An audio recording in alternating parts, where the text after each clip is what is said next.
ಹೊಸ ವರ್ಷದಲ್ಲಿ ನಿಮ್ಮ ರಾಶಿಯ ಭವಿಷ್ಯ ಹೇಗಿದೆ ಎಂದು ಸಾರಾಂಶವಾಗಿ ನೋಡುವುದಾದರೆ ಫಸ್ಟ್ ಕ್ಲಾಸ್ ಆಗಿರುತ್ತದೆ ಎಂದು ಹೇಳಬಹುದು. ಫಸ್ಟ್ ಕ್ಲಾಸ್ ಎಂದರೆ 60 ಅಂಕಗಳು. ನೀವು ಯಾವುದೇ ಕೆಲಸಕ್ಕೆ 100% ಪರಿಶ್ರಮ ಹಾಕಿ ಪ್ರಯತ್ನ ಮಾಡಿದ್ದೇ ಆದರೆ ನಿಮಗೆ ಅದರಿಂದ 60% ಫಲಿತಾಂಶವನ್ನ ನಿರೀಕ್ಷಿಸಬಹುದು. ಆದರೆ 100ಕ್ಕೆ 100ರಷ್ಟು ಪರಿಶ್ರಮ ಹಾಕಲೇಬೇಕು. ಸರಳವಾಗಿ ಹೇಳಬೇಕು ಅಂದರೆ ಈ ವರ್ಷದಲ್ಲಿ ನಿಮಗೆ ಬಹಳ ಪ್ರಯಾಸದ ನಂತರ ಫಲಿತಾಂಶವು, ಅಲೆದಾಟದ ನಂತರ ಆದಾಯವು ಲಭಿಸುತ್ತದೆ. ವ್ಯರ್ಥ ಪ್ರಯಾಣಗಳು, ವ್ಯರ್ಥ ಖರ್ಚುಗಳು ನಿಮ್ಮನ್ನು ಬೆಂಬಿಡದೆ ಕಾಡುತ್ತದೆ. ನೀವು ವ್ಯರ್ಥವಾಗಿ ಖರ್ಚು ಮಾಡಬೇಕೆಂದರೆ ನಿಮಗೆ ಆದಾಯ ಬರಲೇಬೇಕಲ್ಲ. ಖಂಡಿತ ಆದಾಯ ಬರುತ್ತದೆ. ಬಂದ ವೇಗದಲ್ಲೇ ಆ ಹಣ ನಿಮ್ಮ ಕೈ ಬಿಟ್ಟು ಹೋಗಿರುತ್ತದೆ. ಈ ಸಮಸ್ಯೆ ಸ್ವಲ್ಪ ಮಟ್ಟಿಗಾದರೂ ಕಡಿಮೆ ಆಗಬೇಕು ಎಂದಾದರೆ ನೀವು ಈ ವರ್ಷದಲ್ಲಿ ಅನುಸರಿಸಬೇಕಾದ ಸರಳ ಪರಿಹಾರವೆಂದರೆ ಬರಗಾಲದಲ್ಲೂ ನಾನು ಬಾಸುಮತಿ ಬಿರಿಯಾನಿಯನ್ನೇ ತಿನ್ನೋದು ಎಂಬಂತಹ ಗುಣ ಸ್ವಭಾವವನ್ನು ಬಿಟ್ಟು ಆದಾಯಕ್ಕಿಂತಲೂ ಕಡಿಮೆ ಖರ್ಚು ವೆಚ್ಚಗಳನ್ನು ಮಾಡುವ ಜೀವನ ಶೈಲಿಯನ್ನು ಅಳವಡಿಸಿಕೊಂಡಾಗ ಮಾತ್ರ ನೀವು ಈ ವರ್ಷವನ್ನು ಸಂತೋಷವಾಗಿಯೂ ಸಮಾಧಾನವಾಗಿಯೂ ಕ್ರಮಿಸಬಹುದು. ಹಾಗಾಗಿ ನೀವು ಈ ವರ್ಷದಲ್ಲಿ ಪ್ರತಿಯೊಂದು ವಿಷಯದಲ್ಲೂ ಪ್ರತಿ ನಿರ್ಧಾರ ತೆಗೆದುಕೊಳ್ಳುವಾಗಲೂ ಎಚ್ಚರಿಕೆಯ ಹೆಜ್ಜೆ ಇರಿಸಬೇಕು. ಎಲ್ಲ ಸರಿ ಇದೆ ಎಂದುಕೊಳ್ಳುವಾಗಲೇ ಎಲ್ಲಿಲ್ಲದ ತೊಂದರೆ ತಾಪತ್ರಯಗಳು ಪ್ರತ್ಯಕ್ಷವಾಗಿ ಬಿಡುತ್ತವೆ. ಸಮಸ್ಯೆ ಬಂತು ಎಂದು ತಲೆ ಮೇಲೆ ಕೈ ಹೊತ್ತು ಕೂರದೆ ಬುದ್ಧಿವಂತಿಕೆಯಿಂದ, ಚಾಣಾಕ್ಷತನದಿಂದ, ಉಪಾಯದಿಂದ ಸಮಸ್ಯೆಗಳಿಗೆ ಪರಿಹಾರ ಕಂಡುಕೊಳ್ಳಬೇಕು.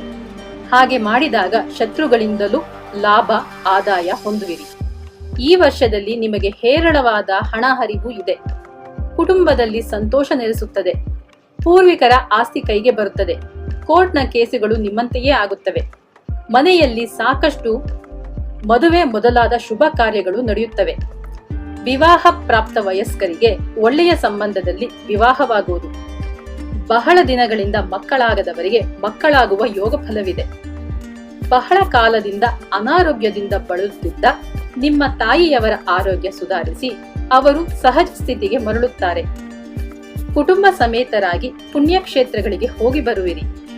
ನಿಮ್ಮ ಮಕ್ಕಳಿಗೆ ವಿದೇಶಕ್ಕೆ ಹೋಗಿ ವಿದ್ಯಾಭ್ಯಾಸ ಮಾಡುವ ಆಸಕ್ತಿ ಹೊಂದಿದ್ದರೆ ಅಥವಾ ನೀವು ವಿದೇಶಕ್ಕೆ ಹೋಗಲು ಇಚ್ಛಿಸಿದ್ದಲ್ಲಿ ನಿಮ್ಮ ಇಷ್ಟ ನೆರವೇರುವ ಯೋಗವಿದೆ.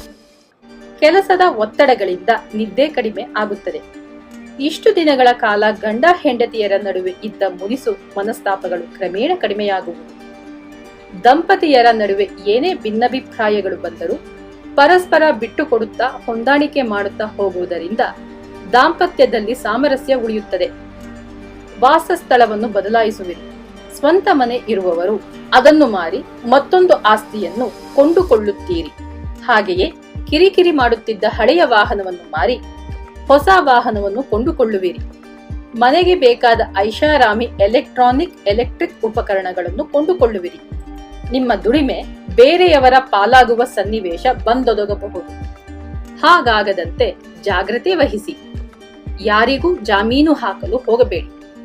ಶತ್ರುಗಳು ಕಡಿಮೆ ಆಗುತ್ತಾರೆ. ಯಾರೊಂದಿಗೂ ವಿನಾಕಾರಣ ವಾಗ್ವಾದ ಬೇಡ. ವರ್ಷದ ಉತ್ತರಾರ್ಧದಲ್ಲಿ ಅಂದರೆ ಜುಲೈ ತಿಂಗಳ ನಂತರ ಮಾನಸಿಕ ಒತ್ತಡಗಳು ಕಡಿಮೆಯಾಗಿ ಮನಸ್ಸಿಗೆ ಶಾಂತಿ, ನೆಮ್ಮದಿ ಸಿಗುತ್ತದೆ. ವ್ಯಾಪಾರಿಗಳು ತಮ್ಮ ವ್ಯಾಪಾರದಲ್ಲಿನ ಹಳೆಯ ತಪ್ಪುಗಳನ್ನು ಮರುಕಳಿಸದ ಹಾಗೆ ಎಚ್ಚರಿಕೆ ವಹಿಸಬೇಕು. ಹಳೆಯ ಬಾಕಿಗಳು ವಸೂಲಿಯಾಗುತ್ತವೆ.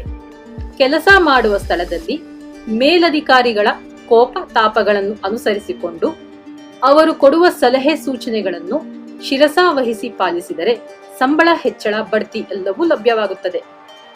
ವಿದ್ಯಾರ್ಥಿಗಳು ಯುದ್ಧಕಾಲೆ ಶಸ್ತ್ರಾಭ್ಯಾಸ ಎನ್ನುವಂತೆ ಕೊನೆ ಗಳಿಗೆಯಲ್ಲಿ ಓದುವ ಅಭ್ಯಾಸ ಬಿಡಿ. ಸಹಪಾಠಿಗಳೊಂದಿಗೆ ಎಚ್ಚರಿಕೆಯಿಂದ ಸ್ನೇಹ ಬೆಳೆಸಿ.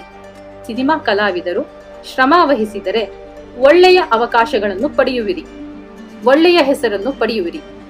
ಪ್ರದೋಷದ ದಿನಗಳಲ್ಲಿ ಈಶ್ವರನ ದೇವಸ್ಥಾನಕ್ಕೆ ಹೋಗಿ ಪ್ರಾರ್ಥಿಸುತ್ತಾ ಬನ್ನಿ, ಒಳಿತಾಗುತ್ತದೆ. ಒಟ್ಟಿನಲ್ಲಿ ಈ ವರ್ಷದಲ್ಲಿ ಯಾವುದೇ ಕ್ಷೇತ್ರದಲ್ಲಿ ಗೆಲ್ಲಬೇಕಾದರೆ ಅನುಸರಿಸಬೇಕಾದ ಒಂದೇ ಒಂದು ತಾರಕ ಮಂತ್ರವೆಂದರೆ ಕಾಯಕವೇ ಕೈಲಾಸ ಎನ್ನುವುದೊಂದೇ. ದುಡಿಯಿರಿ, ದುಡಿಯಿರಿ, ನಿರಂತರವಾಗಿ ದುಡಿಯುತ್ತಲೇ ಇರಿ. ಆಗ ವರ್ಷ ನಿಮ್ಮ ಪಾಲಿಗೆ ಯಶಸ್ವಿ ವರ್ಷವಾಗುತ್ತದೆ. ಶುಭವಾಗಲಿ.